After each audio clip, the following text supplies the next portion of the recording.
Greetings and welcome to Probe. When I look at the sky on a starry night, I'm filled with questions. Has the universe always existed, or did it have a start at some point of time?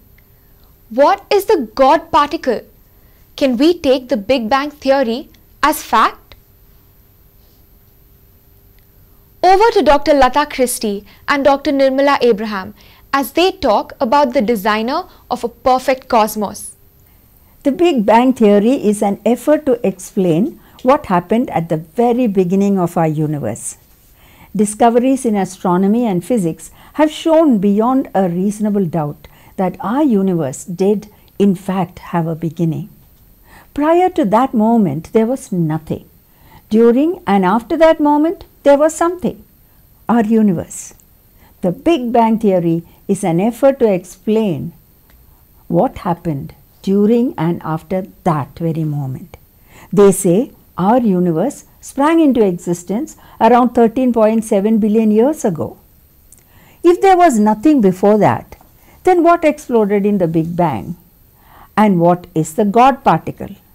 Let's find out from Dr. LATHA CHRISTIE. Dr. CHRISTIE, welcome once again to Probe. We are indeed blessed by your presence here.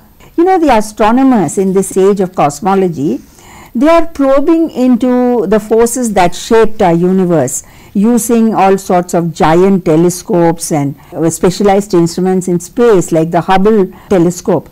You know, Hubble telescope has completed 27 years in space and it has been sending us beautiful pictures. But have they really found out the cause of the Big Bang? And it was Stephen Hawking, the atheist scientist, who said, because there is a law of gravity, the universe can and will create itself. And we would like to hear from you, a scientist yourself, what you feel about this. Can the universe really create itself? As I said last time, atheistic scientists could not accept or unable to accept the fact that our universe is created by a supernatural God, because everything points to it.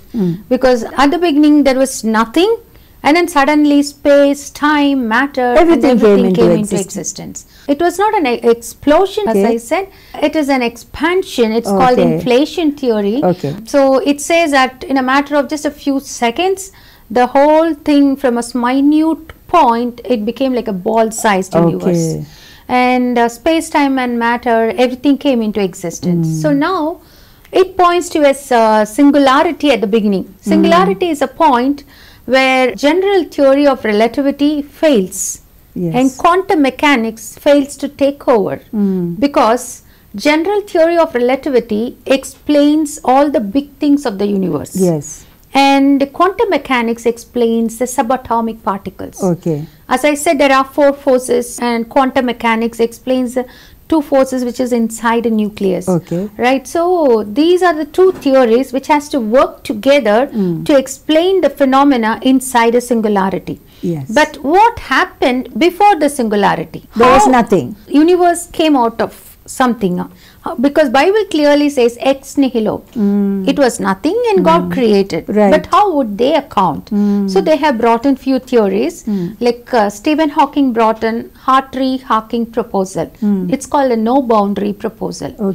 So he says that as you look back towards the beginning, at one point time gives up and there is no more time. There was only space. But time is a part of infinity, isn't it? There is no time, he says, only space exists. It means he says that there is a negative time. Time is an imaginative. He calls it as imaginative time, where like you have a singular point where at one point it's singularity. So he makes that as a slightly curved one. So the time beyond that, he calls it as an imaginative time. So it's like that point was 0 and before that was minus. Imaginative time is good for a mathematics.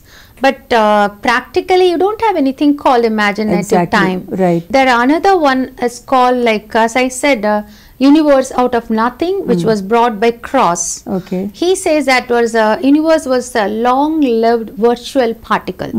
it was a subatomic, short-lived as a subatomic particle that came on its own, and then it became an universe. So how that initial starting came into existence? I feel he is redefining nothing. If from nothing everything came into existence, and then nothing is a virtual particle, then the nothing is everything. Okay. Do you understand? Yes. He is redefining So nothing is not really nothing. Okay, it is as something. we say, It is something. It is something. So that is, then the third one is quantum tunneling. Universe tunneled out of something. That also, as I said, that it cannot tunnel out of something, because if you have to tunnel, then there should be some quantum phenomena. There should be something exist from which it should tunnel. So who started that? It's again pushing the question one step backward. And again this oscillatory universe, get it like a sort of crunches and then again bounces. The state of disorder, a second law of thermodynamics says, after some time it goes towards the state of disorder, and at one point it reaches equilibrium, thermal equilibrium. The mass of the universe is not enough for a crunch, and then from that again to rebounds back.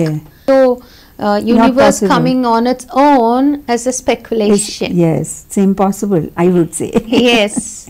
You know, Colossians 1:16 says, "For in him all things were created, things in heaven and on earth, visible and invisible, whether thrones or powers or rulers or authorities.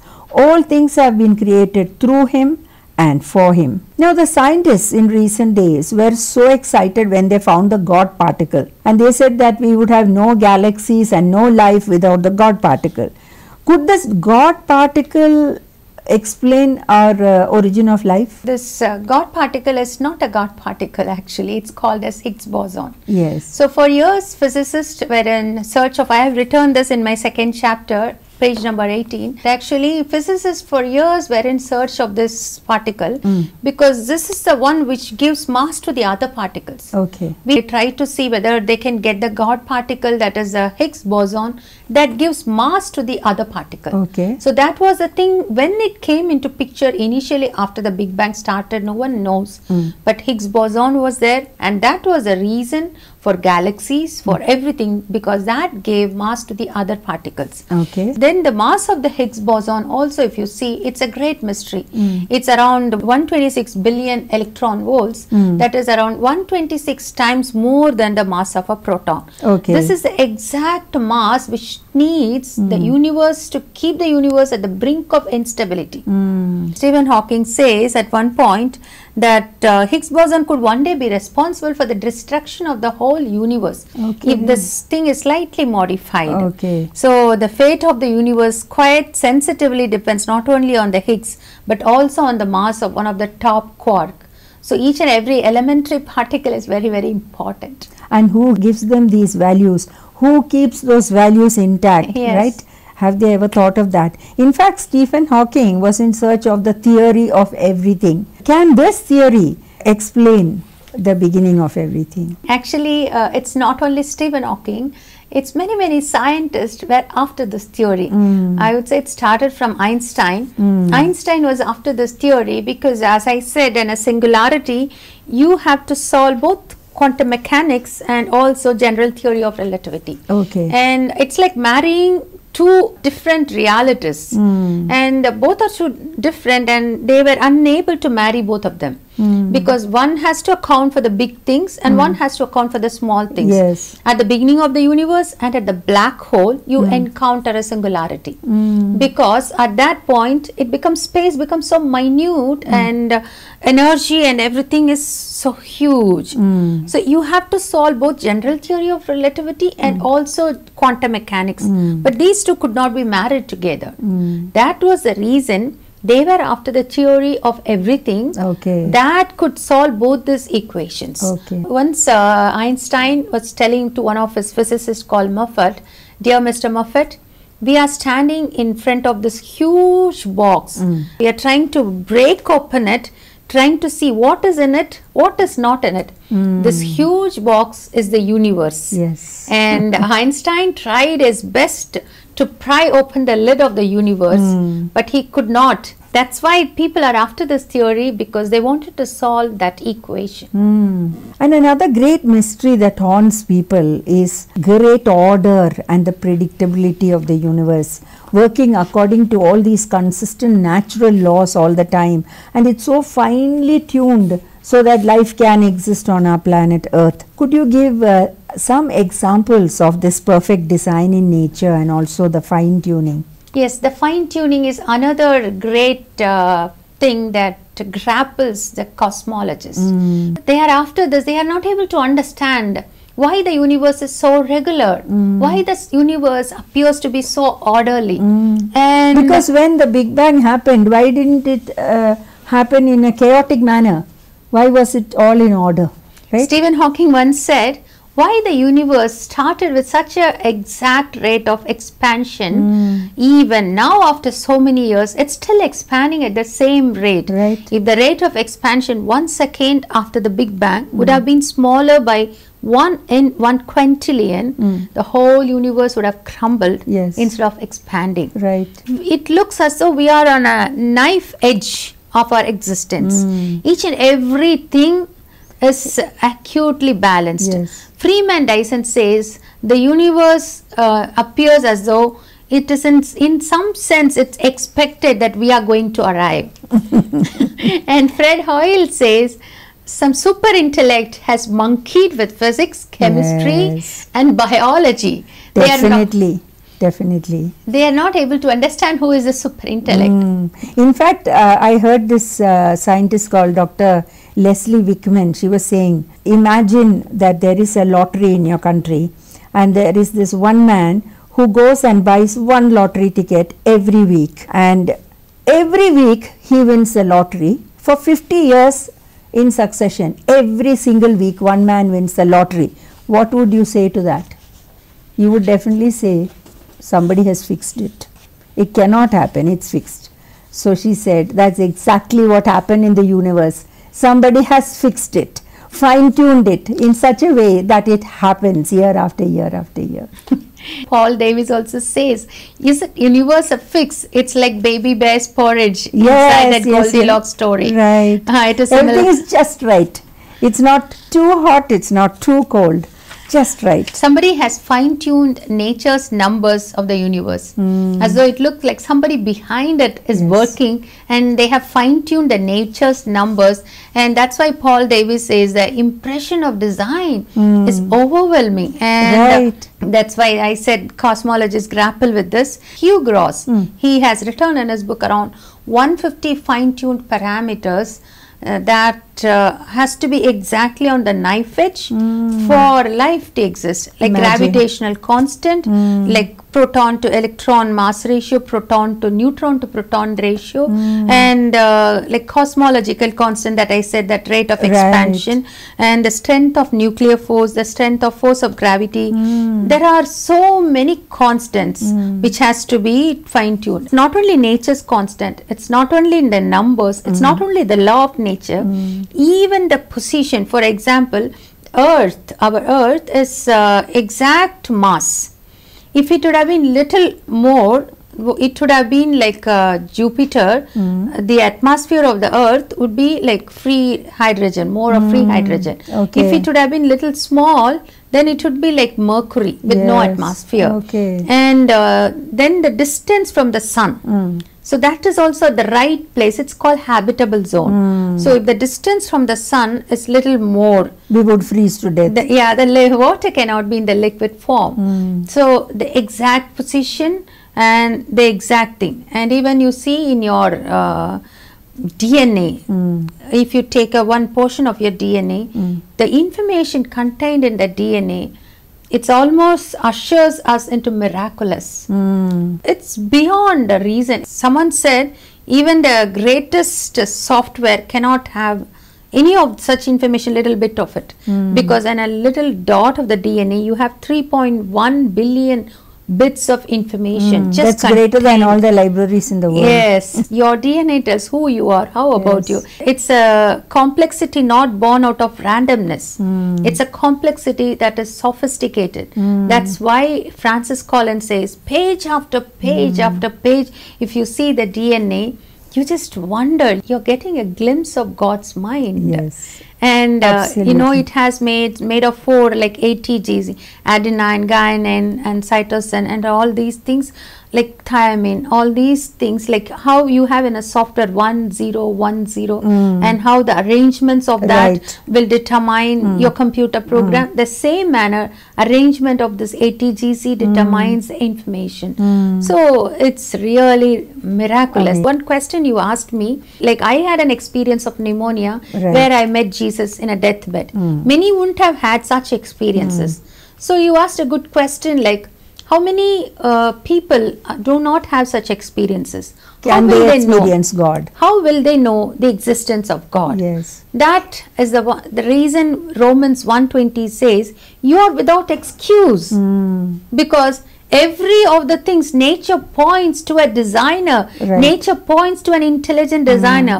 It's called teleological argument. The design of the universe points to an intelligent designer. Yes. The positioning, and then again it's a cosmological argument where you find out that without any cause nothing can exist. Like if I am going to a seashore and I find a watch lying there, will I say that watch came on its own? No. Somebody would have put it, Of right? course, somebody would have made it. Same manner, the universe cannot come on its own. Exactly. So it's called cosmological. It needs a first cause. So cosmological argument, teleological argument, and then there are so many ontological, and if we can go on, moral argument is one of the important thing. There is a moral code within us. We have a conscience. Yes, who gave you that moral code? We know what is right, what is wrong. We know when we do mistake, we feel something in our conscience pricking. So that is the who brought it into existence. And this information argument in a DNA. So if you put every argument and you say that there is no God, that's why Bible clearly asserts only a fool can say that there is no God. Now, what do you say about this theory that we don't have just one universe, but there are several universes with their own different physical properties? It's a multiverse. So, are we in a universe or in a multiverse? There was a string theory which says that first it said that you had 26 dimension. Now it has been refined. They say we have around 10 dimensions. Now this Ed Witten has made another theory. It's called M theory. That M theory adds one more dimension to that 10 dimensional string theory and makes it as 11 dimensional. As per the M theory, it's not one universe. There are many bubble universes at a time. It gives rise to 10 power 500 similar, equally same type of, so it cannot be falsified, such theories. It is untestable theories, and it says that there are so many universes, bubble universes that parallelly came into picture, and one such universe, automatically all the laws of nature and the physics, everything are finely tuned so that life can exist. Yes. So now they are able to explain that how in only one universe everything is finely tuned, because there are so many universes. One is a chance universe. Okay. So universe happen to be a chance universe where life can exist. Okay. Even if there are multiple universes, now if I ask you a question, who brought that into existence? Exactly. You bring are any pushing number a of question one step backward. any number of universes you bring on, and that only proves that there is an intelligent creator. Yes. Even because you cannot tell, even if you bring multiple universes, it is there or not, we are not sure, because Yes. it's not against Christianity. Yes. Because it is untestable, the theories, and Exactly. even those theories which they bring in to falsify fine-tuning argument says that to bring those universes into existence, you need a supernatural Of course. creator Yes. who can create Who multi-universes. will be even greater to bring, That is the bring power on so of the- many more yes. universes, right? What about the origin of life? Are we here by fluke? Is it just by throwing of dice we just happen to exist just like that? And the origin of the first cell, isn't it a profound mystery? You know, you've been talking about mysteries.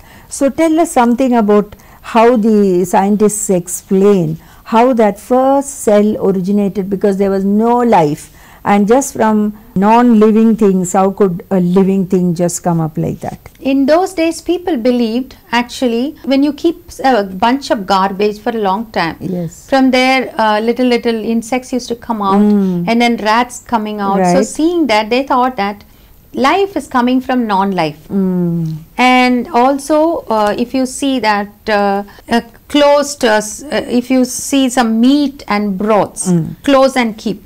After some time you can see microorganisms. Right. So they started to think that okay, life is coming from non-life. That's how the idea of the cosmic soup Yeah. and how the things were churning and suddenly life came. No, that no, no. idea This came. was before that. Even before. Yeah, this was long before people when they Okay. were not able to understand. Okay. Then Louis Pasteur came forward, and then he said that he wrote a paper on spontaneous generation of microorganisms. Okay. He falsified. He said that this is false. Non-life cannot come from non-life, and that's why he proved it that spontaneous generation of life is impossible. But then how about first life came into existence? So atheistic scientists formed around 3 theories have been put forward to explain. One is primordial soup theory, panspermia theory, hydrothermal vent theory. Okay. Primordial soup theory. Amino acids cannot come from and proteins cannot be formed from nucleotides and others. Okay. He removed oxygen, but when they checked up the early earth condition, there was oxygen, plenty of oxygen. Okay. So in the early earth, if the same experiment should have happened for life to come into picture, who was there to remove the oxygen? Exactly.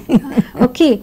And then the second thing is like he used a vent to see in the earlier thing how they thought is initially in a primordial soup some energy came like from lightning, and that energy struck this, and then because of that reaction between the energy and this primordial soup, life amino acids formed, first amino acids, then proteins came, then the life came, then small virus came, then like that they said that fish from plants came, then fish came, then amphibians, then reptiles, then birds, then animals, then human beings. That's what the progression of Yes. life has been portrayed by Darwinian evolution. The outcome of the experiment were mostly toxic, that is very damaging to DNA. Okay. And also the experiment produced only 2 amino acids. How many ever times you do the experiment, there are only 2. There are more 50 amino acids at present with in us. Now next is I said that hydrothermal vent theory. In a deep ocean there was a great alkaline vent, and from that life came into picture. That's what they say. That was the thing, that's very hot alkaline vent from which non-life to life came into picture. Okay. But if life formed during that time, even now from non-life, life should be forming. Yes, it should be happening even now. So why it's not happening? So again that theory is wrong. Yes. Then the final theory is panspermia theory. So from Mars some meteors came, might be should have been life would have been in Mars, and some meteors brought that life and seeded the earth. Okay. Or some asteroids from some other planet came and seeded the earth. So that's again a funny thing, that pushing the question backward. Yes. Then if life has to form in Mars or in planet, Who created? Who created no, life somebody there? should have started Yes, there. No? Exactly. And then to bring it through the atmosphere, and then here before that it should have gone. So they're going round and round in circles, right? Not arriving anywhere. Yes. But talking about Mars, there are so many movies, films in which you find extraterrestrials and aliens who exist somewhere in the universe on another planet or star or somewhere, and then they invade the earth and so on. Now tell me, is it possible for aliens to exist somewhere? there is a Drake equation. Using that they are trying to see what are the probabilities of this existence of aliens. I think more than around 100 movies would have come, like Aliens, 6 Days on Earth, so many movies on aliens, because Right. it's so interesting. If aliens exist, how nice it will be. NASA was so optimistic enough. They have sent the Voyager 1 and Voyager 2. They have put some instruments inside which has like a gramophone sort of thing, which has recorded the voices in That the earth, sounds at the in the earth, okay. and then some images here, so that if the Voyager lands up in some other planet, some other, they can hear and see somewhere else, and we can communicate. Far no success. So far we have been growing louder and louder. We have been trying to send all these things to find life is there, but it looks like we are so alone. No one's there to hear it. If a life has to exist, there has to be a star, and that star should have a planet. The planet should have water. So now they found around 3,500 exoplanets so far, but in none of them they could find still now any life, any traces of life, though intelligent or non-intelligent. Dr. Christie, we could go on forever and ever listening to all these facts. They are so interesting. Yeah, it's really but our time has come to an end, so we have They can read my book. Yes, this book is so good. Beyond the boundaries of science, exploring the cosmic story. I strongly recommend you to buy this book and read it, and this will give you much more information about all these things. Thank you so much, Dr. Christie, for being with us today. God bless you. Thank you. Dear friends, is there anything else which exists outside of the natural realm? Is there a master architect out there? We know that this universe had a beginning. Was God the first cause? Well, nobody has proved that there was any other cause. The supernatural creator had to be the first cause of the Big Bang. And God is never an alternative to a scientific model. God is the source of all that is, the one who created and actively sustains every physical process. We believe this both when the physical process is understood scientifically and when it is not understood. So whether it is universe or multiverse, it is God who created it. That was both interesting and illuminating. The fine-tuning of the universe and its beautiful design point to a great designer. Do write to us and tell us what you think at writetoprobe@gmail.com. I'll be back next week. Till then, stay blessed. Is man a product of chance plus matter plus time? Exactly. A purposeless process cannot end with a purposeful light. Can you uncover the secret behind the dawn of the human race? Amphibian came from fish, and reptiles came from amphibians, and birds came from... How could birds evolve from dinosaurs, as some of these people claim? Dinosaurs, molecular clock data, genetics data many times contradict fossil data. They try to connect one half of some fossil somewhere, they get the backside of some fossil. But that's cheating, isn't it? You can't connect like that. Our ancestors were not apes for sure. If you see among apes, the orangutan is the only ape with a good fossil record. You got to prove